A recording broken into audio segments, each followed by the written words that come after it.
아멘. 오늘 우리의 만군의 왕께서 오신다는 우리 제목을 가지고 말씀을 나누겠습니다. 오늘 특별히 말씀은 조금 제가 시각적인 자료로 같이 읽어가면서 좀 말씀을 나누려고 합니다.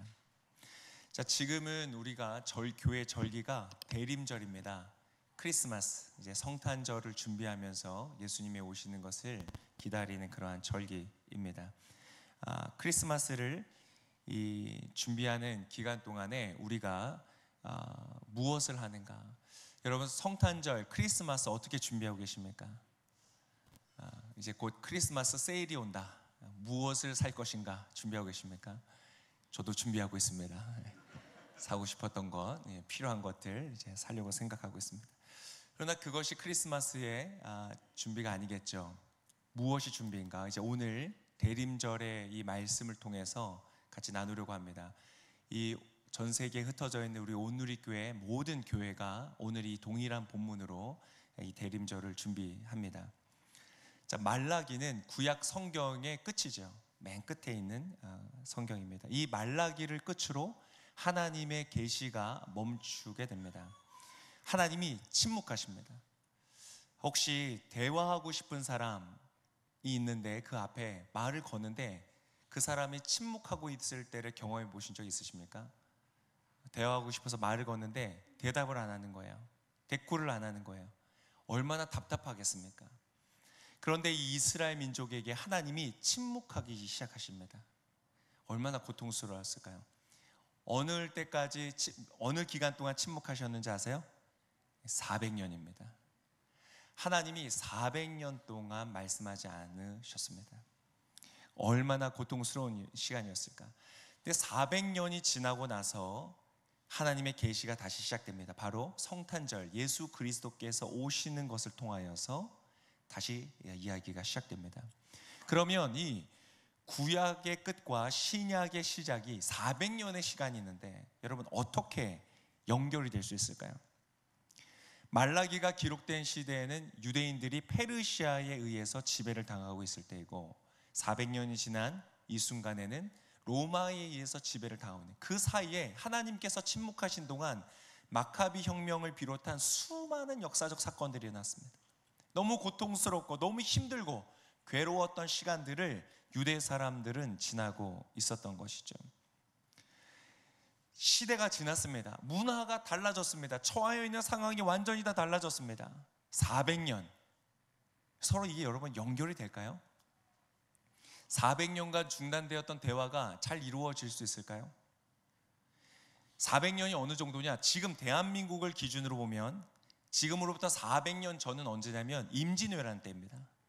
임진왜란이 일어나고 광해군이 나타나고 인조 반정으로 서인이 정권을 잡는 그런 혼돈의 때가 바로 400년 전에 한반도에 있었습니다. 생각해 보세요.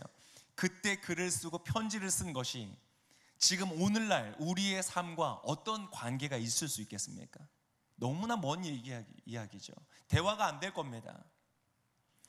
그러나 오늘 우리가 볼 이 구약의 끝 말라기는 신약과 너무나 명확하고 선명하게 완전히 연결되어지는 것을 우리는 보는 것입니다.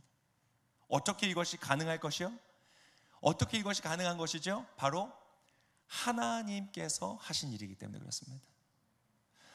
성경은요, 막연한 신화나 신화나 아니면 레전드, 그냥 전설처럼 내려져 오는 어떠한 인물에 대한 영웅담의 이야기가 과장되어서 우리에게 전달되어진 그러한 책이 아니라는 것입니다. 성경은 너무나 명확하게 예언하고 기록되고 그것이 성취되어지는 것을 보여주는 하나님께서 쓰신 책이다. 이것을 믿게 되어지는 저와 여러분 되시기를 축복합니다. 그래서 오늘 우리가 읽었던 말라기 6장의 말씀이 과연 어떻게 400년이 지난 신약의 시대에 이루어지는지를 한번 하나씩 살펴보고자 합니다. 먼저 우리 1절의 말씀인데요, 좀 보이시나요? 파워웨이브 아이들 자녀들을 기준으로 제가 만들었더니 좀 작습니다. 그래서 이걸 가지고 파워웨이브에서 설교했는데 파워웨이브들도 안 보인다 그래서 다 의자 끌고 앞으로 나와서 이렇게 했었는데, 자 1절 우리 제가 읽겠습니다. 심부름꾼을 보낼 것이다 말씀하셨죠. 이것은 제가 해석해 드리면, 자, 구원자이신 분이 올 것이다, 메시아가 올 것인데 그 이전에, 그 앞서서 심부름꾼, 정확하게 표현하면 메신저가 갈 것이다. 이것은 고대에 있었던 전통입니다. 왕이 어딘가로 행차하려 하면 그 당시에는 뭐가 있습니까? 뭐 뉴스가 있습니까? 전화가 있습니까? 알릴 수가 없잖아요. 그래서 메신저를 앞에 먼저 보냅니다. 사신을 보내는 거죠. 그 사람이 왕이 갈 그 마을들을 다니면서 이제 곧 왕이 오신다, 준비하십시오라고 먼저 알리는 겁니다. 그 사람이 있었습니다. 즉 지금 이것도 이제 왕이신 구원자가 오실 것이기 때문에 하나님께서 메신저를 그 앞에 보내셔서 왕의 길을 준비하게 하실 것이다 라고 말라기에서 예언을 하신 것입니다. 이것이 어떻게 신약과 연결되는가? 신약에서 가장 먼저 쓰여진 책, 400년 만에 하나님께서 다시 말씀하시기 시작한 책은 마가복음입니다. 만학자들이 가장 먼저 기록된 책은 마가복음이라고 생각을 합니다. 마가복음 1장 1절과 2절이 이 말라기와 어떻게 연결되는지를 한번 같이 읽어보겠습니다. 중간에 마가복음 1장 1절과 2절의 말씀, 우리 보이시는 분들 한 목소리 크게, 안 보이시는 분들을 위해서 큰 소리를 읽도록 하겠습니다. 함께 읽겠습니다. 하나님의 아들 예수 그리스도에 관한 복음은 이렇게 시작됩니다. 예언자 이사야의 글에 내가 내 앞에 내 심부름꾼을 보낼 것이다. 그가 내 길을 준비할 것이다. 자, 준비할 것이다라고 예언을 인용한 것이 말라기 3장 1절의 말씀을 인용했죠. 구약의 마지막 부분을 인용하면서 바로 이 사람이 왔다고 선언하고 있는 것입니다. 말라기 1장에서 3장 1절에서는 예비한다는 말이 정확하게 표현이 안 되어 있기 때문에 영어로 제가 가지고 왔습니다. Who will prepare the way before you? 그 왕이 오는 길 앞을 예비할 사람, 그 메신저를 보낼 것이다 라고 말라기에서 기록한 것 그대로 마가복음 1장 2절에서는 바로 너의 Who will prepare your way, 너의 길을 예비할 메신저가 왔다고 말하고 있는 것이죠. 바로 이 사람이 누구입니까? 왕이신 예수님 앞서 와서 그 길을 예비한 메신저는 바로 세례 요한이지요. 그 세례 요한이 실제로 등장을 하게 되는 것입니다. 자, 그 다음 2절을 한번 보겠습니다.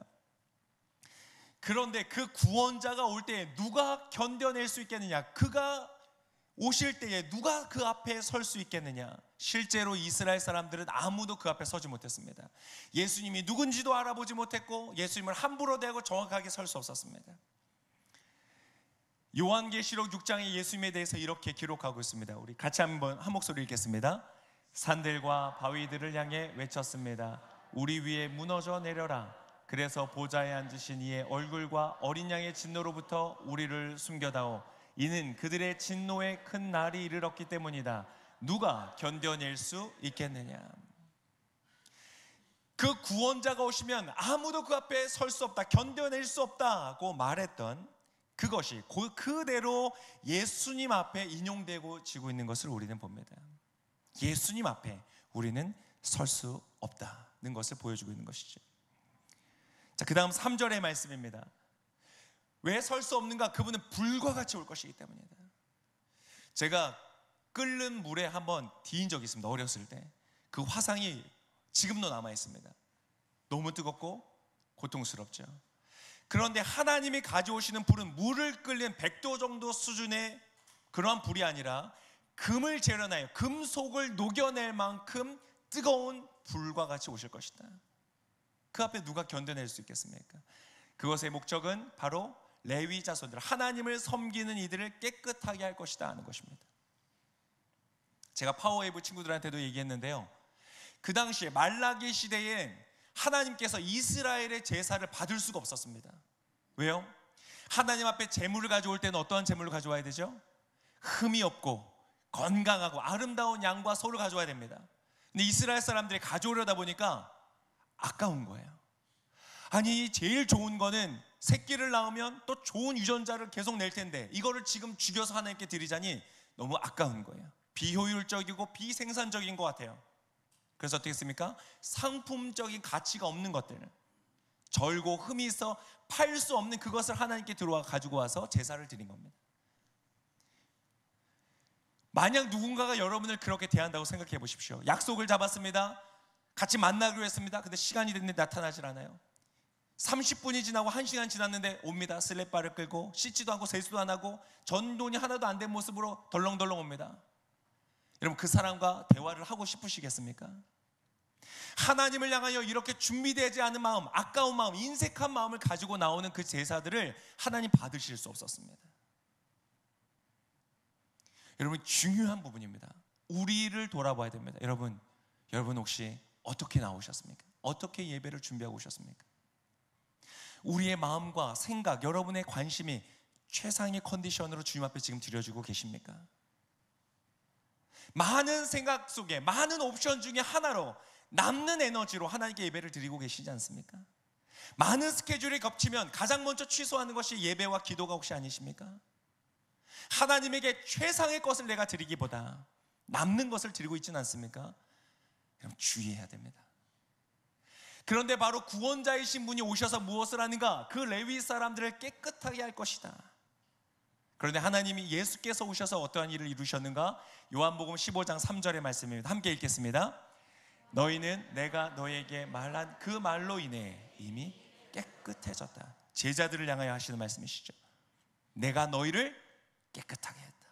나의 불과 같은 말씀으로, 좌우의 날선 검과 같은 말씀으로 내가 너희를 깨끗하게 했다. 이 역사가 오늘 저와 여러분의 삶에도 일어나시기를 축복합니다. 그 다음 4절의 말씀입니다. 그러면 하나님께서 기뻐하실 만한 예배가 드려지게 될 것이다. 여러분, 그것이 요한복음 4장 23절에 나타납니다. 함께 읽겠습니다. 이제 참되게 예배하는 사람들이 영과 진리로 아버지께 예배 드릴 때가 오는데 지금이 바로 그때다. 아버지께서는 이렇게 예배 드리는 사람들을 찾고 계신다. 바로 그것입니다. 예배는 어떻게 드리는 것이냐? 영과 진리로 드리는 것이다. 내 마음의 중심, 진짜 나 자신으로 드리는 것이다. 겉으로만 드리는 척하고 나와 있는 것이 아니라 정말 내 마음의 중심에 하나님께 감사의 찬양을 고백할 때 어떻게 고백합니까? 하나님 그냥 감사하죠. 네, 감사합니다. 그런데 이것도 문제고 저것도 문제가 있는데 어떻게 하지? 그것이 아니라 정말 내 마음의 중심에서부터 하나님 정말로 감사합니다. 하나님을 찬양하고, 회개할 때는 어떻게 합니까? 뭐 사람이 그럴 수도 있지. 그런 마음을 가지고 회개하는 것이 아니라 하나님 정말로 제가 잘못했습니다. 회개합니다. 그 중심이 있는 것이죠. 그런데 그렇게 예배 드릴 때가 오는데 그때가 언제라고요? 바로 예수님이 계신 그때, 바로 지금이 그때이다. 말라기에서 말씀하셨던 정결한 예배가 드려지는 그때가 바로 예수님으로 말미암아 그 자리에서 이루어졌다고 고백하는 것입니다. 이 흥분을 가라앉혀야 돼. 자꾸 흥분하게 되는지 모르겠습니다. 우리 파워웨이브한테도 아주 쿨하게 깔끔하게 전하려고 했는데 자꾸 흥분을 해서. 여러분, 예수님이 이루신 줄을 믿습니다. 자, 5절의 말씀은 제가 조금 이따 설명을 하고 6절로 넘어가겠습니다. 나 여호와는 변하지 않는다는 하나님의 선포가 예수님을 인하여 어떻게 이루어졌는지를 히브리서의 말씀을 통해서 읽겠습니다. 시작. 예수 그리스도께서는 어제나 오늘이나 영원토록 한결같으신 분이십니다. 여러분, 놀랍지 않습니까? 지금 이 성경은 말라기 마지막, 구약의 마지막에 쓰여져 있음에도 불구하고 400년이 지난 예수 그리스도로 말미암아 완전히 이루어지는 것을 보는 것입니다. 여러분, 이게 어떻게 가능할 것인가요? 이게 신화이거나 전설이라면 어떻게 이것이 이루어질 수 있겠습니까? 불가능합니다. 이것을 알려드린 이유는 무엇이냐? 하나님이 이 일들을 쓰고 계신다. 그래서 이것을 연구했던 어떤 학자들 중에는 재미있게 이렇게 표현한 경우가 있습니다. 이게 어떤 건지 혹시 보신 적 있으세요? 이 맨 밑에 있는 이 하얀색 바들이, 밑으로 내려가 있는 바들은 성경을 말합니다. 그래서 여러분이 봤을 때 맨 왼쪽에 있는 하얀색 표시들이 창세기고, 그 다음 회색, 출애굽기, 색깔이 달라지면서 성경 66권이 다 기록되어 있습니다. 그리고 이 아래로 내려간 길이는 창세기 1장의 길이, 2장의 길이, 이런 식으로 쭉 표현하는 겁니다. 그래서 잘 안 보이시겠지만 중간에 보면 밑으로 아주 유독 가장 길게 내려와 있는 바가 있는데, 그것은 시편의 가장 긴 119편의 그 성경입니다. 근데 저건 무엇을 말하냐면 이 창세기 1장에 기록되어 있는 내용이 다른 성경에 어디와 연결되어 있는가를 선을 이렇게 원형으로 그려서 서로 연결해 놓은 겁니다. 즉 무슨 말이냐, 성경에 나와 있는 기록들이 단독으로 그냥 존재하는 것이 아니라 연결되어진 다른 곳들이 있다는 것입니다. 그런데 그것이 단순하거나 단편적인 것이 아니라 굉장히 치밀하게 서로 마치 네트워크처럼 연결되어져 있다. 그래서 어떤 분이 재미있게 이렇게 표현했습니다. 성경은 최초의 하이퍼링크가 걸려있는 책이다. 우리가 가서 클릭을 못할 뿐이지 연결해 놓으면요, 창세기 1장은 클릭하면 거기와 연결된 수많은 성경들이 나오는 것입니다. 여러분, 이것은 정말 말도 안 되는 일입니다. 성경은 구약 39권, 신약 27권, 약 40여 명의 저자로 추정되는 사람들이 약 1500년이라는 기간 동안 각자 저마다 다른 상황과 문화 속에서 기록한 책입니다. 그럼에도 불구하고 이 모든 책들이 서로 이토록 긴밀하게 연결되어져 있습니다.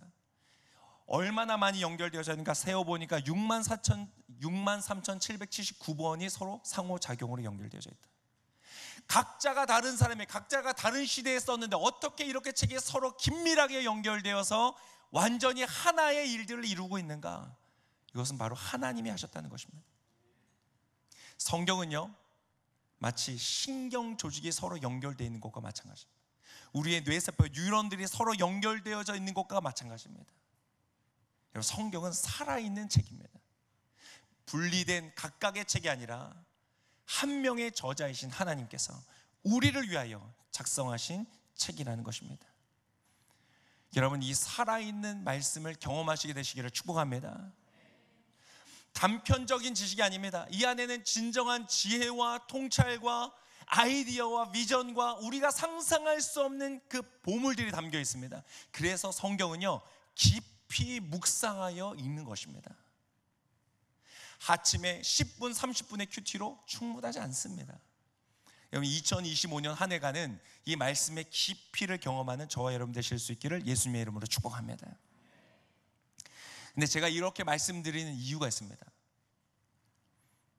자, 모든 메시아에 대한 구약의 모든 예언들, 말라기만이 아닙니다. 창세기로부터 말라기 39장에 나와 있는 39권에 나와 있는 모든 구원자에 대한 예언이 예수님으로 말미암아 완전히 이루어졌다는 것입니다. 신약을 통해서 완전히 이루어졌습니다. 자, 이 말은 무슨 말이냐면 성경은 진실과 사실일 뿐 아니라 진리이다라는 것입니다. 이것을 넘어가셔야 됩니다. 진실과 사실이라는 말은 무엇입니까? 이 기록대로 실제 사건들이 이루어진 것이다. 실제 일어났었던 일들을 기록한 것이다. 그래, 이것은 진실이고 사실이다. 그것에서 끝나지 않는다는 것입니다. 진리라고 하는 것은 그렇다면 이 안에 나와 있는 모든 내용들은 미래에도 완전히 이루어질 것이다는 믿음을 갖게 되는 것입니다. 여러분, 그 믿음을 갖게 되시기를 축복합니다. 이것이 왜 중요하냐? 성경은 여러분, 그러면 어떻게 끝날까요? 말라기가 끝나고 400년 후 신약으로 완전히 이루어졌던 이 책이 신약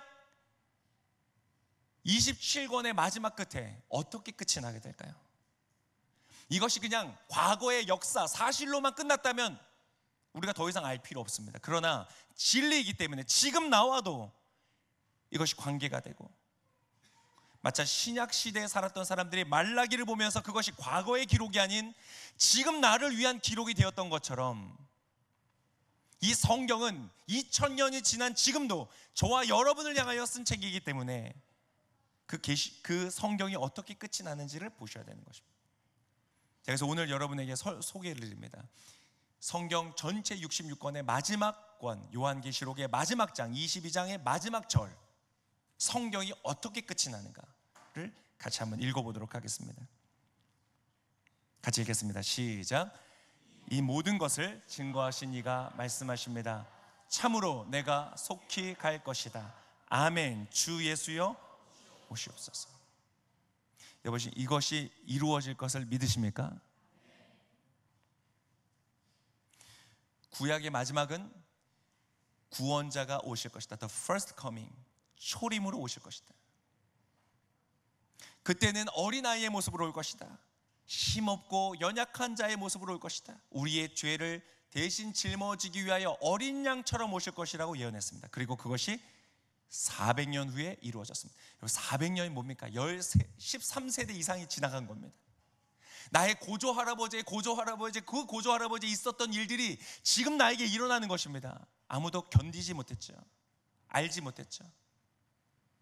이것이 쓰여진 지 지금 2000년이 지났습니다. 많은 사람들이 생각하죠. 아, 이건 뭐 안 이루어지는 거 아닌가? 그렇지 않습니다. 하나님은 말씀은 진리기에 지금도 이루어진다는 것입니다. 그 신약은 뭐라고 끝이 냈는가? 예수님께서 다시 오실 것이다. The second coming, 재림으로 오실 것이다. 그때에는 초림과 같지 않다. 어린아이의 모습으로, 구원자의 모습으로 오는 것이 아니다. 심판자의 모습으로 올 것이다. 왕과 같은 모습으로 와서 모든 사람들을 그의 행위대로 심판할 것이다. 하나님이 주신 생명과 하나님이 주신 돈으로 살 수 없는 이 시간이라는 우리에게 주신 생명, 나에게 주신 이성과 감정과 의지, 자유의지, 나에게 주신 이 모든 것으로 어떠한 삶을 살았는지를 심판하실 것이다.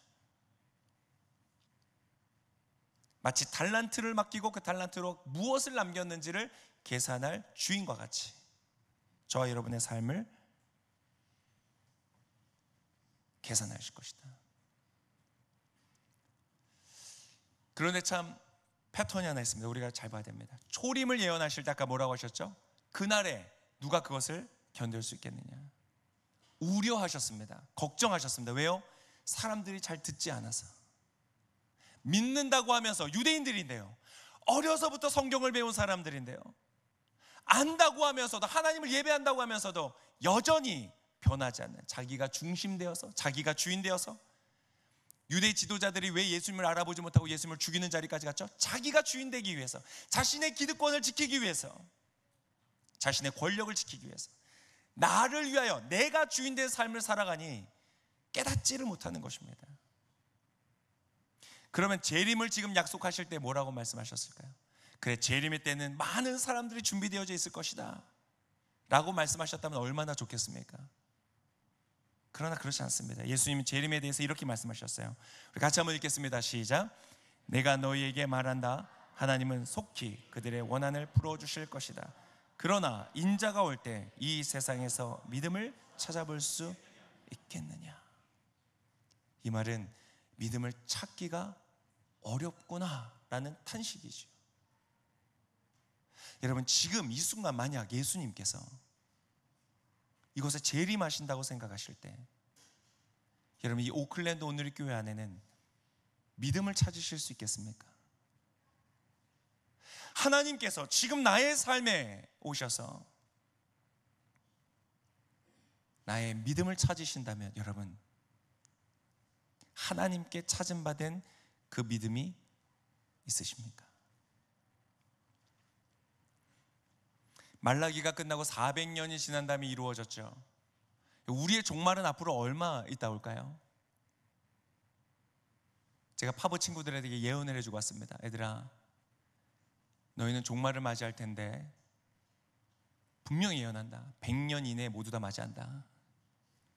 그리고 앞에 보니까 좀 더 어린 친구들이 있는 거예요. 너네는 한 120년까지는 해줄게. 우주적 종말이 오지 않아도요, 우리 모든 개인의 종말은 100년이 남지 않았을 겁니다. 그때에 여러분 과연 준비되어 있을 것입니까? 제 마음속에 정말 남아있는 하나의 문장이 있습니다. 그래서 제가 제 아들한테도 종종 얘기를 해줬는데요, 어떤 삶이 준비되어 있는 삶인 줄 아냐? 자, 내일 예수님이 오신다고 생각해 보십시오. 그런데 내일 종말이에요. 내가 죽든지 우주적 재림이 오든지 내일이 끝이에요. 큰일 났구나, 큰일 났다 고 생각하는 사람은 준비가 안 돼 있는 것이겠죠. 그러나 어떤 사람이 준비되어 있는 사람인가? 저는 이렇게 말하는 사람이라고 생각이 됩니다. 나는 오늘, 내일 오시는데 나는 오늘 어제와 같은 삶을 살 것이다 라고 말할 수 있다면 그 사람은 정말 준비된 삶을 살 것입니다. 그 말은 무엇입니까? 오늘 내가 준비되어 있지 않다면 그날에도 준비가 돼 있을 수 없다는 것입니다. 하나님께서 내가 속히 갈 것이다 라고 말하는 것은 시간적 개념으로 당장 내일 오시겠다 그런 얘기가 아닙니다. 내가 오는 것은 갑작스러울 것이다. 말라기에서도 동일하게 말씀하십니다. 나는 갑자기 올 것이다. 갑자기 온다는 것은 시간적인 개념이 아니라 오히려 태도적인 개념입니다. 내가 준비되어 있으면 갑자기 올 수가 없습니다. 오셨어요. 잘 오셨습니다. 그러나 준비가 되어 있지 않으면 갑자기 오게 되는 것입니다. 하나님은 오늘도 지금 저와 여러분의 삶을 향하여서 동일한 말씀을 하고 계신다는 것입니다. 질문을 드리겠습니다. 그들은 초림에 준비되어 있지 못했습니다. 여러분은 재림에 준비가 되어 계십니까? 많은 분들이 저를 비롯하여서 많은 사람들이 아마 그럴 수 있습니다. 이 말씀 뭐 한두 번 들은 것도 아니고 요한계시록 한두 번 읽어본 것도 아니고 좋은 말씀이지, 맞아, 맞는 말씀이야 라고 하고 저 문을 나서는 순간 오늘 들었던 걸 기억하지 못할 것입니다. 그리고 어제와 같은 오늘을 살아갈 것입니다. 그리고 내일은 오늘과 같은 하루가 될 것이고 오늘 준비되어 있지 못했다면 내일도 준비되어 있지 않을 것입니다. 그러한 분들이 한 분도 계시지 않고 준비되어지기를 예수님의 이름으로 축복합니다. 자, 어떠한 것이 준비되어 있는 삶인가? 이것을 한 가지만 보겠습니다. 자, 마지막 5절만 제가 아까 설명을 안 드렸습니다. 바로 이것이 하나님이 재림하셨을 때 심판받을 사람들에 대한 이야기였습니다. 이것만 이야기를 나누겠습니다. 자, 심판하기 위해 너에게 가까이 나아가겠다 그러면서 말씀하셨던 대상들이 있습니다. 마법사는 어떤 사람들이냐면 요즘에 말하는 엔터테인을 위해서 마법을 부리는 사람들, 그러한 사람들이 아닙니다. 이 사람들은 주술가들, 귀신과 접신하고 점을 치고 그러한 미신적인 행위들을 통해서 가는 사람들입니다. 점 같은 거 절대 치지 마십시오. 이 안에서 뭐 접신 같은 거 하시는 분들은 안 계실 것 같아요. 그런데 그러한 자리에도 가지 마십시오. 영향을 받습니다. 그래서 이거는 좀 우리랑 거리가 있다고 느껴져요. 그러나 선교지에 조금만 벗어나면 굉장히 많습니다. 네. 진짜로 어떤 아울리치 팀은 갔는데 거기에 이제 영적 리더가 있는 거죠. 그 마을에. 그 사람이 막 주문을 외우니까 눈앞에 있던 음료 잔이 진짜 공중에 떠올랐대요. 사람들이 다 기겁을 하고 놀랬다는 이야기도 들었습니다. 실제로 귀신의 역사들이 있습니다. 자, 간음은 무엇입니까? 간음하는 사람들, 이것은 결혼 외의 성관계를 갖는 것입니다. 이거는 정확하게 표현하면 이렇습니다. 연합이 없는 쾌락입니다. 그 사람과의 인격적 관계와 서로를 향한 헌신이 없이 그냥 육체로만 쾌락을 누리는 것입니다. 그러면 부부 외에도 그러한 관계를 맺을 수 있지 않을까요? 아니죠. 이미 내가 헌신한 사람의 그 헌신을 버리면서 다른 사람과 어떻게 그 관계를 가질 수 있겠습니까? 간음입니다. 그것은 어떻게 연결됩니까? 무책임한 임신으로 이어집니다. 그래서 결과적으로 어떻게 갑니까? 수많은 영아들이 뱃속에서 살해를 당하는 이 시대로 가고 있습니다. 태어나는 아이들보다 뱃속에서 죽는 아이들이 더 많은 시대를 살고 있죠. 이 일들, 간음하는 사람들이 많아져서 그 사회, 그 가정은 무너질 것입니다. 가정은 무너지고 사회가 무너집니다. 하나님은 그것을 심판하실 것을 말씀하십니다. 낙태에 대한 문제는 사실 굉장히 복잡한, 이것도 좀 접근이 필요합니다. 강간에 의한 강제적 임신이라든지 이런 문제들은 어떻게 합니까? 물론 그것들은 그 케이스로 봐야 되겠죠. 지금 그것을 말하는 것이 아닙니다. 서로의 연합과 헌신이 없는 관계를 통하여 이런 생겨난 아이들을 책임지지 않고 그것을 처분하는 방식으로 일하는 이 사회의 흐름을 말하는 것입니다. 조심해야 됩니다. 거짓 증거 하는 사람들, 거짓말 뭐 그렇게 대단한 일일까 이렇게 생각할 수도 있습니다. 그러나 그렇지 않습니다. 수많은 사람들이 피해를 입었고요, 그것의 결정적인 상징적으로 우리에게 보여주신 분이 바로 예수님이십니다. 예수님이 왜 십자가에 죽으셨죠? 거짓말 때문에 죽었습니다. 거짓 증거 때문에 죽었습니다. 지금도 이 순간에도요, 거짓말 때문에 수많은 진리와 의가 죽임을 당하고 있습니다. 결코 작은 일이 아닙니다. 보이스피싱과 같은 사기도 너무나 심하죠. 대한민국에 최근 5년간에 154만 건의 사기 사건이 있었답니다. 5년 동안에요. 거기에 손해액이 126조 4천억입니다.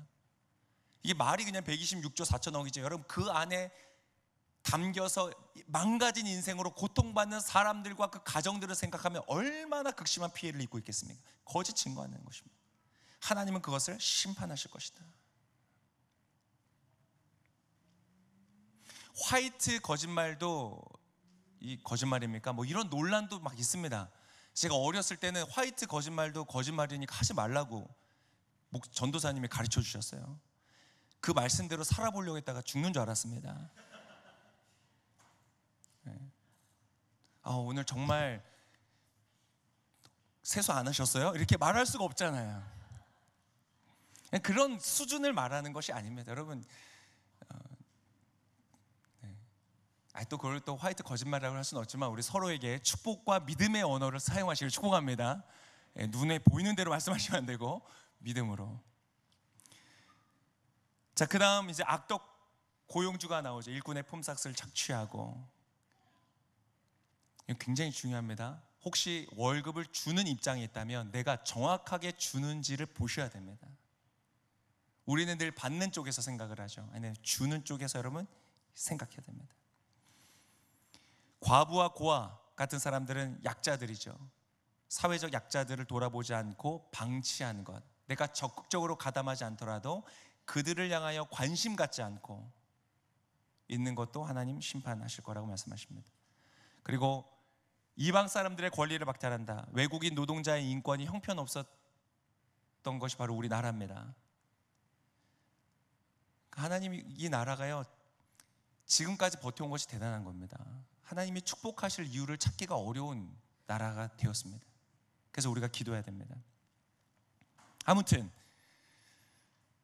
이러한 약자들을 돌아보지 않는 것은 여러분 무엇입니까? 하나님이 계시지 않다. 무신론적 관점으로 세상은 정글과 같고 양육강식에 강한 자가 살아남는 세상이라고 보는 하나님을 거부하는 이방인들, 그러한 사람들의 관점을 따라가는 것입니다.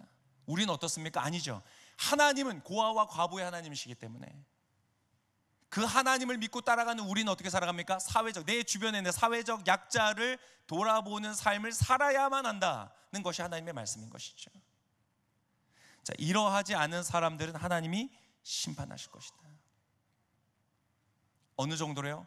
금속을 녹여 재련할 만큼 뜨거운 그 불과 같이 심판하실 것이다. 여러분, 이것은 두려운 일입니다.